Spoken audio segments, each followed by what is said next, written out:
Hey guys, Political Junkie 2414 here, and welcome to my final statewide analysis video for the 2022 Senate and governor's races. And what state is the one that I've saved for last? Drum roll. It's Pennsylvania, as you can see right here. So today we're going to be going over the Senate and governor's races here. And, Pennsylvania very well may be the most important state in the Senate. It's got a very important governor's race, but that one is significantly less competitive than the Senate race. And, this is our last state to cover, and yeah, let's just get right into it. Hope you guys are enjoying the video so far. We're only 3 days away from the midterm elections. I'm going to be giving my final House prediction later today, and then I'll be putting out my governor and Senate predictions within the next couple of days. And hopefully I can get out my Senate election night before Tuesday. I don't think I'll be able to say the same for the governor election night that I've created. I am sorry if anyone's interested in seeing my predictions for that after the midterms for the governor's races on an election night format. I can, make a video post midterms for that. But yeah, I'm running out of time, and I got to focus on what is the most important. And I think if there's one election night that I think it's more important to put up, I'd say it's the Senate one. So thank you guys so much for tuning into this video. If you've enjoyed the video so far, make sure to like and subscribe to the channel. Share the video, turn on notifications so you don't miss another one. Check out my non-political channel, Interactor127, and my comrade, Growling Zeus 666. And yeah, let's get to it. So in the Pennsylvania Senate race, we have one of the most nationalized races in the entire country between Republican Mehmet Oz, who chose to run, who is a famous TV personality. He is a doctor who has been a lot more people know him as Dr. Oz. He's, the son of Turkish immigrants. He has been very involved in uh, promoting healthy products, or what he perceives as healthy. I'll get into that in a little bit. Um, but anyways, there's been some controversy over his candidacy because he has been a resident of New Jersey for most of his life, and I know that it's become a meme by the Democrat John Fetterman that Dr. Oz is from New Jersey, but he has been a resident of New Jersey for pretty much most of his adult life, and he did move into his in-laws' house to run for the seat, and it has made a lot of voters think of him as really opportunistic. But of course, it is still a swing state, it's still Pennsylvania, and it's still we're still in a very polarized environment. So while it may seem crazy to some, including myself, imagining Dr. Oz being a U.S. senator, it is very possible. So the Democratic nominee is John Fetterman, who is the current lieutenant governor of the state serving alongside the outgoing governor Tom Wolf. He was mayor of Braddock, I believe, from 2005 to 2013, something like that. He's a Pittsburgh native.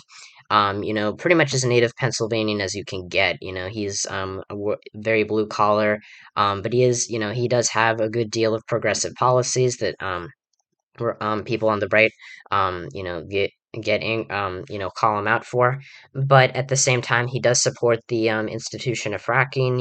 He has been, he has been an ally of Bernie Sanders, but he has differed with him on some policies. And so, it looked like for a while, if you go down, to the chances on the 538 forecast, if you go back to the beginning, of course, around the time, after the primary, and I guess I'll talk about the primary before too long. So, the reason why this race, why there's no incumbent in this race is because the incumbent Republican, Pat Toomey, decided to retire. He was first elected in 2010, then reelected in 2016. That was a bit of a surprise because the Democrat, Katie McGinty, was supposed to win that race, but she got dragged down with Hillary Clinton, when Trump won Pennsylvania, for being the first Republican to win Pennsylvania since the 80s. And so, yeah, Pat Toomey got another 6 years in the Senate. he actually voted to convict Donald Trump in his second impeachment trial for the January 6th insurrection. But he had decided in right before the 2020 election that he was not going to seek re-election, which made this race pretty much a free-for-all because there's no incumbent, and so there were competitive primaries on both sides, particularly the GOP side, to replace him. On the Republican side, it looked pretty clear at the beginning that Sean Parnell, who had run for Congress against Connor Lamb, the Congressman Connor Lamb in Western Pennsylvania back in 2020, who was endorsed. It looked like he was going to be the GOP nominee. He had Donald Trump's endorsement. He had, throughout 2021, he was expected to be the GOP nominee, and it really looked like, that he was, going to be that Republican nominee. But around the fall time, soon after Glenn Youngkin's win, he actually withdrew from the race. There was some scandals around him going through a divorce of his wife. There were allegations that he had assaulted her and the kids, and he lost the court case for child custody, and he pledged to withdraw from the race. If he did lose it, and that is exactly what happened.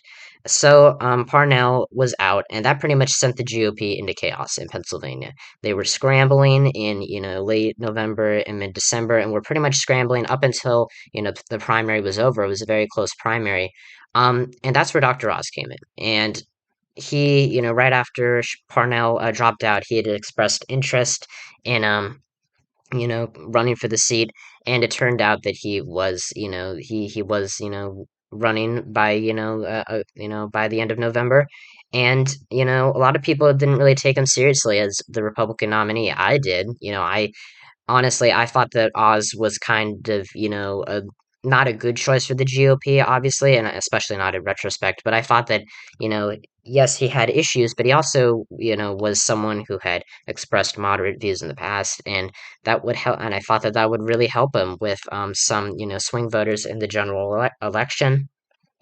But he had many opponents in the primary, most notably David McCormick and Kathy Barnett. McCormick was pretty much the only person who, up until the end, was really, considered like a major threat to Oz getting the nomination. He was a businessman. He also had, carpetbagging issues. He had lived in Connecticut for a large portion of his life, but he was a Pennsylvania native and he had worked in politics before. And he was someone who did pretty well in the Western Pennsylvania area. Oz, being, he Oz did not do very well in the primary, as you will see in a minute with Western Pennsylvanian voters. He did a lot better in Eastern Pennsylvania because I guess it's regional proximity, and also Oz does not have that same kind of Trumpy appeal. McCormick wasn't like a Trumpy candidate either, but he still did have a good I'd say a better grip on those voters than Oz. But it was pretty much a dead heat until a couple things happened. So first, Donald Trump endorsed Dr. Oz like a month before the primary in April, and that wasn't surprising to me. I had always expected Oz to be the nominee, and that kind of made didn't make the race non-competitive.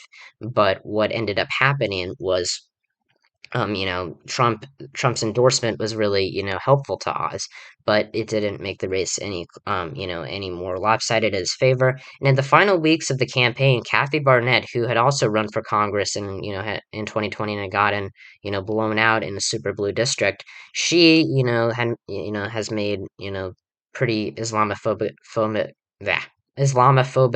comments, and she had been, someone who wasn't really taken seriously as a potential, challenger to Oz or McCormick. But in the final weeks, you can see that her numbers started going up, and she started gaining national attention. Republicans started to panic because they knew that Barnett's, very extreme views were going to cost them this race to the Democratic Party. And so there was a bunch of money thrown in, and as you can see, she was actually she had overtaken McCormick according to these polls in terms of second place. Oz was only leading by 2.6% on the day of the primary. So what happened on primary day? Well, it was clear that Barnett was not doing as well as was expected. She did get a quarter of the vote, but Oz and McCormick were the clear winners. The problem was there was no clear winners. You can see Oz only won the election by, what is that? I'm trying to count. I cannot count. Nine. That's a little under 1,000 votes. It was extremely close. He only, McCormick was only 0.07% behind Oz, and this. I remember the primary was not called for weeks. It was not, there was no clear winner in the primary until the 3rd of June when after recounts had happened and McCormick had basically conceded to Oz, saying, as you can hear, that he couldn't make up the deficit in the recount. There was no way that he would be able to overcome Oz. And I had always expected Oz after this to win the Republican nomination, but there was a very good chance, after the primary results came in, that McCormick overtook him, and this really sent the GOP into chaos. And so, yes, Oz eventually got the nomination. On the Democratic side, though, there was a pretty lopsided primary. At first, it looked pretty competitive. There was Connor Lamb, who I was talking about, who, was a congressman who decided to run for the seat. There was also Malcolm Kenyatta, who did pretty well in the Philly area. And the major one was, of course, John Fetterman, the lieutenant governor of Pennsylvania, who had run for this seat back in 2016 in the primary. He did not win that primary. And he was well known. He had, a lot of name recognition, and by the time of the general election, he was a clear favorite. As you can see, his numbers just never really were endangered, and he ended up winning every single county in the entire every county in the state in the primary. He almost won 60% of the vote. He trounced Lamb in Kenyatta. You can see here that he did especially well in some of these rural counties in the more western Pennsylvania areas. Didn't do too well in Philly, probably because Kenyatta was a good candidate for the black voter base in Pennsylvania. But as you can see, there was a pretty big, contrast between the primaries. So Fetterman was the clear favorite, and he was called the winner on election night. Oz did not get the nomination, or was not declared the winner on the primary of the primary until a couple weeks afterward. And so this clearly had an effect on the race because Oz's carpetbagging, his, apparent opportunistic attitude really didn't sit well with a lot of voters. And it actually looked like he was outperforming the GOP nominee for governor, Doug Mastriano, for a good bit of the campaign. Or he was underperforming, excuse me. He's outperforming him now. But we'll talk about that race in a minute.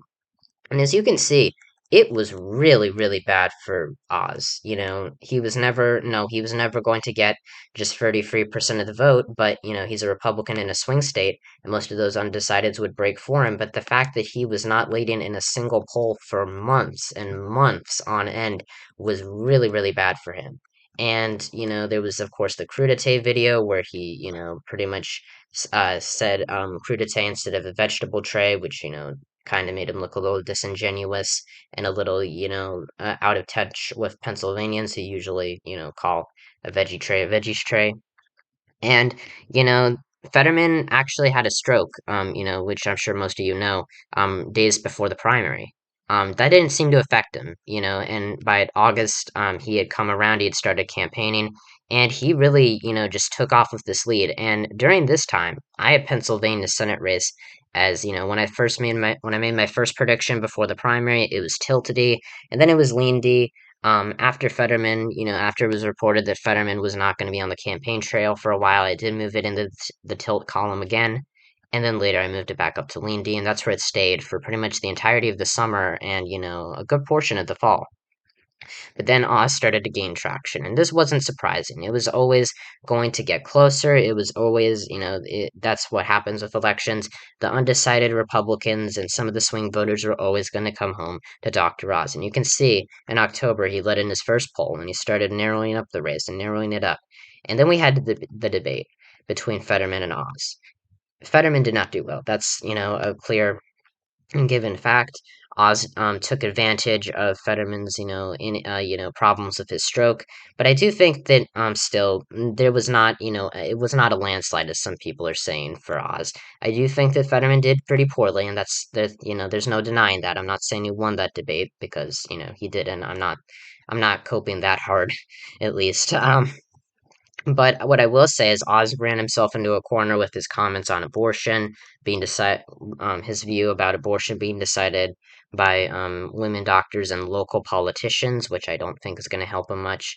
Fetterman, did struggle with, basically denying Oz's claims that he didn't support fracking. Of course, according to me, and I know my stuff. I'm, not perfect, but Fetterman does support fracking. And, it didn't, and there's still reputable pollsters that show him ahead. Most of the pollsters, really all of them, that have shown Fetterman losing to Oz have been conducted by Republican internals. But still, Pennsylvania's polls, while they are much more accurate than most other states in the Rust Belt, they do tend to undershoot Republicans by about 2 points, which would mean that Oz would be winning the race by around two and a half. I don't think that's going to happen, but I do think that Pennsylvania is so close. It's obviously a toss-up race. I think that Oz, performing poorly in the rural areas hurts him. I think he'll do better in the suburbs than Trump, and definitely Mastriano, but I do still think that, Oz is a narrow favorite. I think that Fetterman, while Pennsylvania is not necessarily a state that likes to split ticket, to ticket split a lot, there is a clear difference between the two races. And if you look back at the 2020 Pennsylvania statewide races, Joe Biden and Josh Shapiro, the Attorney General, who's now running for governor of the state, were the only Democrats who won statewide elections. If you look at Treasurer, you can see Republicans beat the incumbent there. Auditor General, the Republicans won. You could see that, pretty much every single statewide office, except for you know, so some of the, except for the presidency, which isn't really statewide, but it's a statewide election, and the attorney general's race went to the Republican Party, and so Pennsylvania is more Republican down ballot. I do think Oz does have, a clear appeal to swing voters, that has grown as the months have gone on. And I do believe that while Fetterman still has a very good chance at winning this, and it's still a toss up, I would, put the race as tilt R right now. That could change before election day. I could absolutely see Fetterman winning. It's not done for him by any means. And anyone saying that Pennsylvania's gone for Fetterman is not, it is, I believe incorrect. And so, yeah, that is all I'm going to say about the Senate race. I know that that was a long, that was a really long, rant about Pennsylvania. Now let's go to the governor's race, and this is going to be a lot quicker. If you go to the governor's race, you can see that the Democrats have the clear advantage here. Josh Shapiro, the Attorney General I was just talking about, who's the Democratic nominee for in Pennsylvania for Pennsylvania governor to succeed Tom Wolf, who's retiring, has a 97% chance of victory. Overwhelming advantage over Doug Mastriano, who has just a 3% chance.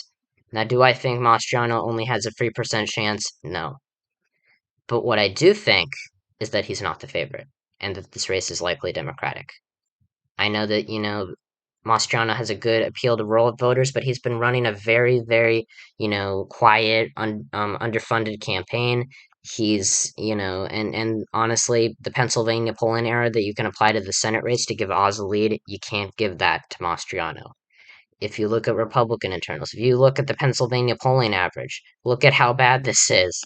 Well, if you go back to actually before the primary, this is the exact opposite of what's happened in the Senate race when, Fetterman was trouncing Oz in these, first, around over the summer. Shapiro was actually in a pretty tough spot. He was actually not doing so well. But as, people got to know more about Mastriano and how extreme he was, they started to turn away. A lot of Republican officials in Pennsylvania and across the country have endorsed Josh Shapiro. And it got to the point where Shapiro got to 50% in the polling aggregate, which means that that even if he did lose all the undecideds in the polling average, Mastriano would still come up short. And today, Shapiro leads by about 11 points. It's yeah, around there, 11 points, 10.8%. Even Republican pollsters show Mastriano down. Trafalgar, which put out a poll showing Oz up, has Shapiro up by 4. Yes, it's an improvement from one of their previous polls, which showed Mastriano down 9. but it's still not good. And, considering Republican pollsters in Pennsylvania and all across the country pretty much undershoot Democrats, it's a very good sign for Shapiro. I don't think the Mastriano is going to do as well as some people think in the rural areas. He'll probably, he won't do terribly, but he's just running such a quiet and underfunded campaign and just allowing Shapiro to attack him on the airwaves and define him as an extremist. you know, it's really not looking good for him. And I do think that, he's not going to be the next governor of Pennsylvania. I never thought that he was going to be, but I did say, and I warned people who were taking Mastriano kind of as this, unelectable candidate that look, this guy he's clearly got a base. Shapiro has a base, and he's a strong candidate, and he's going to be hard to defeat. But I said I would, I see a lot of similarities in the ways that we talk about him as we talked about Donald Trump, and I don't want to be wrong again. And I don't think, and I never did put Mastriano as the favorite, but I did have the races lean Democratic. And for some time, I considered the possibility that it would be less safe for it would be less, that the governor's race would be more vulnerable for Democrats than the Senate race was. But that's clearly not the case anymore. And the state, this governor's race is pretty clearly, in my eyes, likely Democratic. I would not be surprised if it was lean, but I do think that Shapiro is going to win by, around 6 or 7 points. So yeah, so that is it. That's our final statewide our final statewide sorry, that's our final state to cover for the Senate and governor's races, guys. I hope you enjoyed, and yeah, it's been a long journey. We're so close to the midterms. Um Comment down below who you think is going to win in the Senate race in Pennsylvania, and if still believe John is going to win, then I guess you can comment down that. But I strongly disagree with you. Of course, you're allowed to have your opinion, though.